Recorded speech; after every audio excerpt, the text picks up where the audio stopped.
कैसे हैं आप सब लोग? उम्मीद है शानदार जिंदाबाद जबरदस्त होंगे और आंसर की जिसकी अच्छी आई होगी वो तो बहुत ही जबरदस्त होगा। थोड़े बहुत बच्चे कुछ निराश हो सकते हैं, हालांकि वो भी कट ऑफ की उम्मीद करेंगे मुझसे कि एक्सपेक्टेड कट ऑफ क्या हो सकती है सर, लेकिन कुछ डेटा अगर मैं ना लूं और यूं ही एक्सपेक्टेड कट ऑफ बता दूं तो फिर वो बिल्कुल एक निराधार तुक्का होगा। हालांकि कुछ भी एक्सपेक्टेड कट ऑफ बताना है एक तुक्का है, लेकिन बिना डेटा लिए बताना तो एकदम सफेद तुक्का है। तो सफेद जैसे झूठ होता है, ये सफेद तुक्का हो जाएगा। पिछले सालों के आंकड़ों पे कभी नहीं लग सकती। तो मेरे भाई आपके आंसर की आ चुकी है। आंसर की जब चेक करेंगे तो आपको क्लियरली पता लग जाएगा कि ये 13 तारीख से 16 तारीख के बीच आप ऑब्जेक्शन भी लगा सकते हो। हालांकि एसएससी के क्वेश्चंस में कुछ में गलती आ भी जाती है, कुछ में अब आजकल कम आती है वैसे, पर फिर भी ऑब्जेक्शन लगा सकते हो अपनी शिफ्ट में। जब आप आंसर देख रहे होगे आंसर की, तो उसी के आगे आ रहा होगा अपना ऑब्जेक्शन वाला केस। तो 13 तारीख से 16 तारीख शाम 6 बजे तक ही ये कर पाओगे। आज 6 बजे से ये शुरू हुआ है। अगर किसी की अभी आंसर की नहीं खुल रही है, इट मीन सर्वर बहुत बिजी है। थोड़ी देर पहले तक नहीं खुल रहा था, पर अब खुल रहा है सबका। ठीक है, बहुत सारे बच्चे मार्क्स कैलकुलेटर से भी अपने मार्क्स कैलकुलेट करते हैं। अभी हमारे ऐप में चल नहीं रहा है। बाकी जब आप RWA ऐप खोलते हैं तो उसको थोड़ा सा ओपन हो जाता है ना, पेड कोर्स और वो सब, उसको ऐसे करना तो नीचे कैलकुलेटर आ जाएगा। एक नीचे को करोगे ना तो उस कैलकुलेटर में आपको वो सब मार्क्स सब्जेक्ट वाइज वो एकदम कैलकुलेट कर देगा, कितने करेक्ट हैं कितने नॉन करेक्ट है। अभी उसमें कुछ एरर आ रहा है, सही करवा रहे हैं बस, है ना। क्लियरली मैसेज है ना सबको, तो एकदम। हाँ, एसएससी जीडी का रिजल्ट भी बहुत जल्दी आने वाला है। उम्मीद है कि वो भी आजकल में ही आ जाए।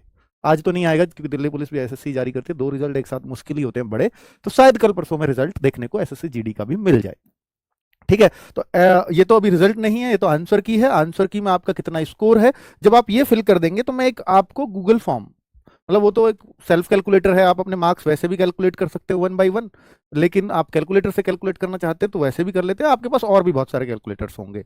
मैं आपसे गूगल फॉर्म की उम्मीद करूंगा। पिछली बार 1 लाख से ज्यादा बच्चों ने डेटा दिया था हमें, जिससे कैलकुलेशंस हुई थी। मैं मानता हूं कि वो कैलकुलेशंस बिल्कुल सटीक नहीं बैठी फाइनल मेरिट की। वो इस वजह से नहीं बैठी थी क्योंकि फिजिकल बहुत जल्द करा लिया गया था। इस बार भी फिजिकल बहुत जल्दी है, पर अब उतना जल्दी नहीं है और सतर्क भी हैं बच्चे।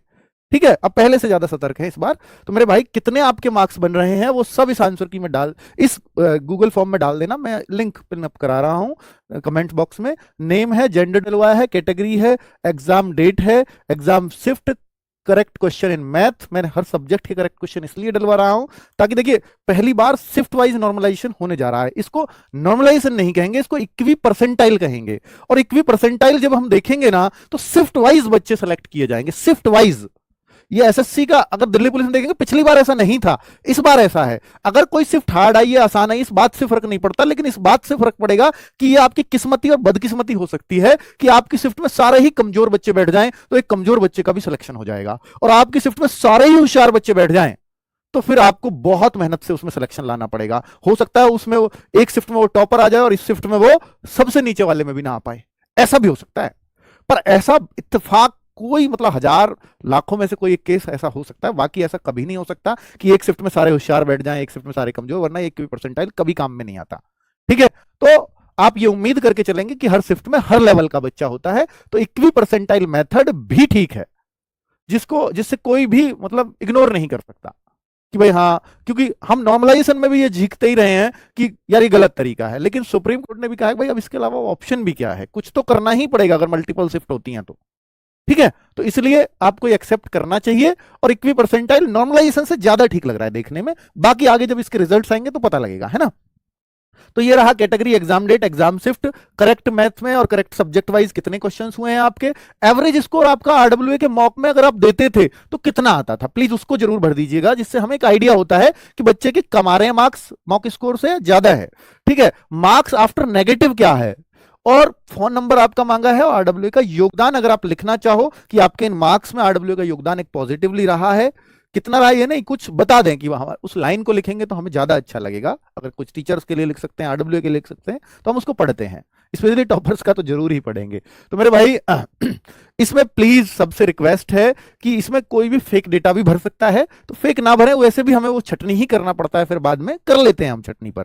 ठीक है, तो आप इसमें जेन्युइन डेटा भरें ताकि ये कट ऑफ एक सही से निकल करके आए। मुझे पता है इस बार भी लाखों बच्चे इसको भरने वाले हैं, और फिर मैं पिछले वाले डेटा से भी इसका कंपैरिजन करके दिखाऊंगा आपको, क्योंकि वैकेंसीज पिछली बार भी उतनी ही थी और इस बार भी उतनी है, और बच्चे पिछली बार भी लगभग उतने ही थे और इस बार भी उतने ही है। तो बहुत सटीक डेटा आएगा पहली कट ऑफ का तो। लेकिन एक बात का जरूर फर्क है कि पिछली बार से पेपर आसान है, ये आपको मानना ही चाहिए। अगर आप ये नहीं मानोगे तो फिर आप एक धोखे में जी रहे हो मेरे दोस्त, है ना। ठीक है, चलिए तो भाई दिल्ली पुलिस वाले बच्चों जल्दी से अपना स्कोर चेक करके, आंसर की चेक करके ये गूगल फॉर्म भर दीजिए, ताकि मैं कल, अगर मुझे 1 लाख का डेटा कल तक मिल जाता है तो मैं कल ही इसकी एक्सपेक्टेड कट ऑफ ले आऊंगा, वरना मुझे परसों पे जाना पड़ेगा। ठीक है, मैं कल ही कोशिश करूंगा कि शाम 8 बजे से पहले आपकी एक्सपेक्टेड कट ऑफ आ जाए। थैंक यू वेरी मच, नमस्ते।